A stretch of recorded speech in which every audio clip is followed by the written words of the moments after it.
Happy to be here. Yeah. What on earth are you feeling at this moment? I don't know. I can't. There's no time to process. And tomorrow going to be a special thing. I think very difficult one. Going to be difficult to handle everything. I would have been able to play a big player like Madison or like Ostapenko, but I couldn't because I lost the round before. 3.5-hour match almost, really long to kick off the tournament for you. What do you think was the key in order for you to be able to pull this match out? It was close. It definitely was close, very demanding physically and mentally, but that was one of my goals last year after this tournament, was to improve physically, and here I am, fresh as a flower, so. What happens when tennis royalty breaks decades of silence to call out an entire organization? Picture this: Rafael Nadal, the guy who has won 22 Grand Slams and practically never says a bad word about anyone, steps up to a microphone and absolutely unleashes on the WTA. We are talking scorched earth level criticism. And it is not about him. It is about a 19-year-old Filipina phenom who is fighting battles on and off the court at the Miami Open. Stick around, because what Nadal reveals about the scheduling chaos might just change how you see professional tennis forever. Quick favor, if you're loving this, hit that subscribe button. Over 92% of viewers have not yet. It is free, takes a second, and means the world to us. Thanks if you did. Now back to the drama.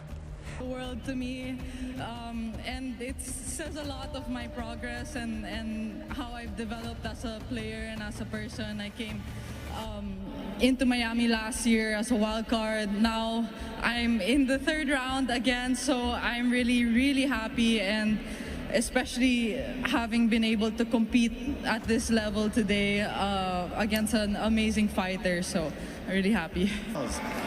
Well, Andrew Krasny conducting the interview there. She's delighted. I'm not surprised. So many positives from that. Alexandra Eala is not just any teenager grinding through the Miami Open.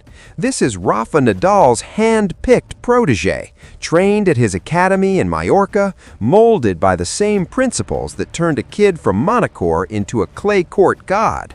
She has already proven herself. Junior Grand Slam titles, top rankings, the whole package. But here's the kicker. Winning matches at the Miami Open apparently is not enough. You also have to survive a scheduling nightmare that would make even seasoned pros call their agents in a panic. Imagine finishing a brutal 3-set war at 11:30 p.m. under the Miami night sky, muscles screaming, every ounce of energy drained. Then imagine getting a text that your next match is scheduled for 1 p.m. the next day. That is barely 13 hours of recovery. No time for proper sleep, no time for your body to actually heal, just a frantic scramble to tape up, hydrate, and pray your legs do not give out in the second set. Meanwhile, the top seeds, they're sleeping in, getting massages, enjoying leisurely brunches while their bodies reset like they're on vacation. This isn't tennis, this is survival mode. But here's where it gets spicy. This was not a one-time scheduling mishap. This kept happening to Eala, over and over, like someone upstairs was running a twisted social experiment to see how far they could push a teenager before she cracked. Late night finish, early afternoon start, rinse and repeat. And Rafa Nadal was watching every single match, probably pacing in his living room, getting more furious with each ridiculous schedule update. The man who famously stays out of tennis politics, who would rather talk about his forehand grip than criticize anyone, finally snapped. And when Nadal snaps, the entire tennis world stops to listen. Nadal didn't just mumble a complaint into a post-match microphone. He went full prosecutor mode, calling out the WTA and Miami Open organizers by name, accusing them of deliberately sabotaging Eala's run. Deliberate sabotage. Those were essentially his words. Not poor planning, not unfortunate circumstances, but a calculated effort to protect the established stars and keep the Cinderella story from getting too big. Because let's face it, a 19-year-old from the Philippines knocking out top 10 players and making deep runs does not exactly fit the narrative the broadcasters sold to sponsors 6 months ago. They want Serena's heir. They want the next Sharapova. They want familiar faces that casual fans recognize. What they do not want is an underdog messing up their carefully curated storylines and TV schedules. Think about it from their twisted perspective. Eala keeps winning despite the schedule from hell, which means she's getting more airtime, more buzz, more fans showing up with Philippine flags chanting her name. The crowd is going wild, social media is exploding, and suddenly the tournament that was supposed to be about the usual suspects has a new character. And the powers that be? They didn't script this. Alex, last question. Ranked 140 in the world a year ago. Now you're in the top 30. Talk to us a little bit just about what you're most impressed with. Is it your physical game? Is it your mental game? What are you most pleased with? I think I'm really pleased with how I'm handling everything as a whole. A lot of things have changed for me, especially this year in this season. So I think I'm doing a good job of keeping that balance of being hungry and staying happy and still working hard. All right, congratulations. Through to the third round. Alexandra, Eala. So what do you do when you can't control the outcome on the court? You control everything around it. You schedule her matches at times that maximize exhaustion. You give her opponents every possible advantage. You hope the physical toll does what their rackets could not, knock her out of the tournament before she becomes too big to ignore. But here's the beautiful irony.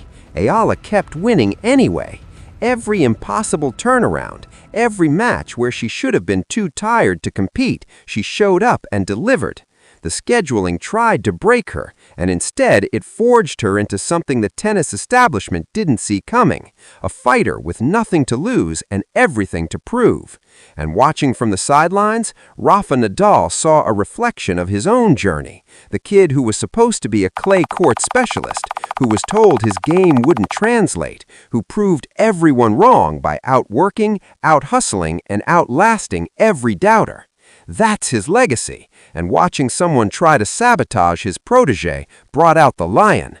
Nadal's statement was not just a defense of Eala, it was a full-blown indictment of how modern tennis treats rising stars who don't fit the mold. He talked about player welfare, about fairness, about the integrity of competition. He pointed out that if this happened to a top 5 player, there would be emergency meetings, schedule changes, public apologies.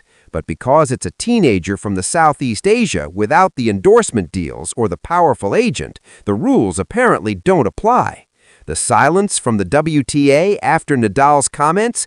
Deafening. The awkward non-apologies from tournament organizers? Pathetic. The internet's reaction? Absolutely savage. Tennis Twitter erupted with memes showing Eala playing matches in her sleep, side-by-side comparisons of her schedule versus the pampered top seeds, and a flood of support demanding fairness. One user joked, "Eala's schedule is tougher than most players' entire season." Another posted, "If you need proof tennis politics are broken, just look at Miami." What started as a tournament became a movement. Fans from Manila to Madrid rallied behind Eala, not just because she is talented, but because Nadal's intervention exposed what everyone suspected, but nobody dared say out loud. The system is rigged. Not always, not for everyone, but enough that when a true underdog emerges, the machine kicks into gear to restore order. And now, with one of the greatest players in history calling it out, that machine is on trial. This is not just about one teenager's schedule anymore. This is about whether professional tennis can claim to be a meritocracy, or if it's just another rigged game where the house always wins, unless someone like Rafa Nadal flips the table and demands answers. Stay tuned, folks, because if history has taught us anything, it's that when Nadal fights for something, he doesn't back down until justice is served.